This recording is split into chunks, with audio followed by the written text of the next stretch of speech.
Hello everyone. I am Susmitha. Welcome to my channel. దీనికి qualification వచ్చేసరికి intermediate క్వాలిఫికేషన్తో apply చేయడానికి వీలుగా ఉంది. మేల్ ఫీమేల్ ఎవరైనా అప్లై చేసుకోవచ్చు. So SC ST and females PWD వాళ్ళకి నో ఫీ, అప్లికేషన్ ఫీ. మిగిలిన వాళ్ళకి మాత్రం అప్లికేషన్ ఫీ అనేది ఉంది. సో దానికి సంబంధించిన డీటెయిల్స్ అనేవి ఈ వీడియోలో ఎక్స్ప్లెయిన్ చేస్తున్నాను. కంప్లీట్గా చూడండి. ఫస్ట్ టైం కనుక ఛానల్ చూస్తున్నట్లయితే సబ్స్క్రైబ్ చేయండి. చూస్తున్న వాళ్ళని సబ్స్క్రైబ్ చేయకపోతే సబ్స్క్రైబ్ చేయండి. వాట్సాప్, టెలిగ్రామ్, ఇన్స్టాగ్రామ్ సంబంధించిన లింక్ డిస్క్రిప్షన్లో ఉంది. Follow me at WhatsApp, Telegram, Instagram channel. So మనకి ఇది సెంట్రల్ రోడ్ రీసెర్చ్ ఇన్స్టిట్యూట్ నుంచి మనకి ఢిల్లీ నుంచి మనకి ఒక నోటిఫికేషన్ అనేది రిలీజ్ చేశారు. ఇక్కడ చూసుకున్నట్లయితే ఆన్లైన్ అప్లికేషన్ అనేది మనకి 22 మార్చ్ నుంచి స్టార్ట్ అవుతుంది. లాస్ట్ డేట్ వచ్చేసరికి 21 ఏప్రిల్తో లాస్ట్ డేట్ అనమాట. మీది ఆన్లైన్ విధానంలో అప్లై చేయాల్సి ఉంటుంది. సో మనం ఇక్కడ చూసుకున్నట్లయితే రిటన్ ఎగ్జామ్ అనేది కూడా కంప్యూటర్ బేస్డ్ టెస్ట్ అనేది మేలో కానీ జూన్లో కానీ ఉంటుంది. అండ్ కంప్యూటర్ స్టెనోగ్రఫీ సంబంధించిన ప్రొఫిషియన్సీ టెస్ట్ అనేది మనకి జూన్లో అయితే ఉంటుందని చెప్పి ఇక్కడ మెన్షన్ చేశారు. సో మనకి junior secretary assistant and junior stenographer దీనికి సంబంధించి మనకి పోస్టులు అయితే ఉన్నాయండి. సో మనకి ఇక్కడ చూసుకున్నట్లయితే జూనియర్ సెక్రటరీ అసిస్టెంట్కి వచ్చేసరికి 177 పోస్టులు అయితే ఉన్నాయి. అండ్ దీనికి వచ్చేసరికి మనకి గ్రూప్ సి కింద మనకి 19,900 నుంచి అండ్ 63,200 వరకు అయితే శాలరీ అయితే ఉంటుంది. దీనికి వచ్చేసరికి ఇంటర్మీడియట్ క్వాలిఫికేషన్ గలవాళ్ళు అండ్ కంప్యూటర్ టైపింగ్ స్పీడ్ అనే ఉన్న వాళ్ళు అప్లై చేసుకోవచ్చు. అండ్ దీనికి ఏజ్ లిమిట్ వచ్చేసరికి 28 ఇయర్స్ దాటకూడదు. అండ్ జూనియర్ స్టెనోగ్రాఫర్కి వచ్చేసరికి మనకి 32 పోస్టులు అయితే ఉన్నాయండి. దీనికి వచ్చేసరికి గ్రూప్ సి కింద మనకి 25,500 నుంచి 81,100 వరకు అయితే శాలరీ అయితే ఉంది. ఇంటర్మీడియట్ పాస్ అయి ఉండాలి అండ్ టైపింగ్ సంబంధించిన నాలెడ్జ్ అనేది ఉండాలి. దానికి సంబంధించిన సర్టిఫికేట్ కూడా ఉండాలి. అండ్ 27 ఇయర్స్కి మించకూడదు అనమాట ఏజ్ రిలాక్సేషన్ కూడా ఉందండి.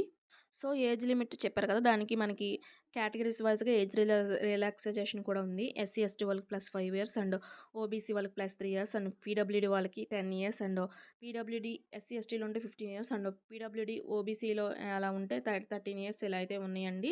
సో ఈ జాబ్స్కి సంబంధించి డిస్క్రిప్షన్ వచ్చేసరికి జనరల్లో కానీ స్టోర్లో కానీ పర్చేజ్ అండ్ ఫైనాన్స్ అకౌంట్స్లో కానీ చేయాల్సి ఉంటుంది ఈ యొక్క జాబ్కి సంబంధించి. సో అప్లికేషన్ ఫీ వచ్చేసరికి SC ST PWD ex service mans and ఉమెన్స్కి నో ఫీ.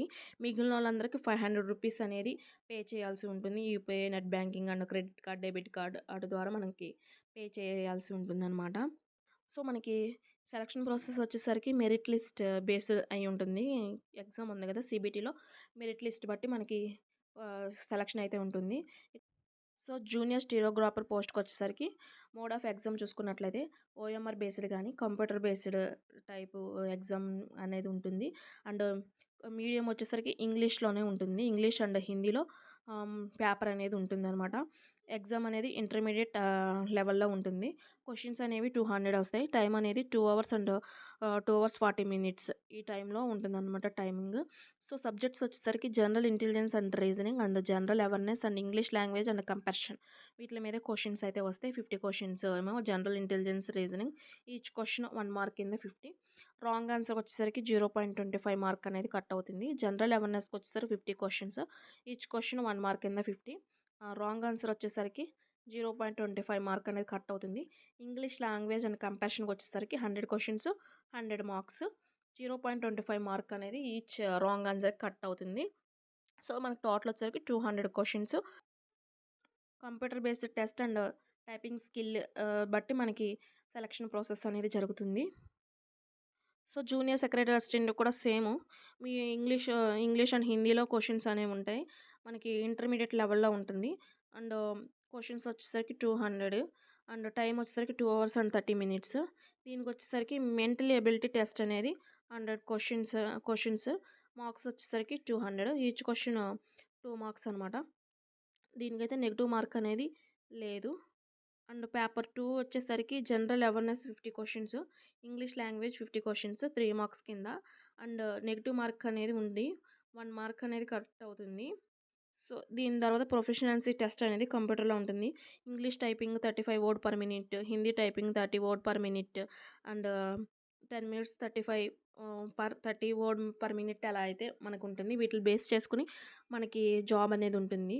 సో, ఇంట్రెస్ట్ ఉన్న వాళ్ళు అప్లై చేసుకోండి. ఇది central government job, permanent job. So, interest ఉన్న వాళ్ళు అప్లై చేయండి.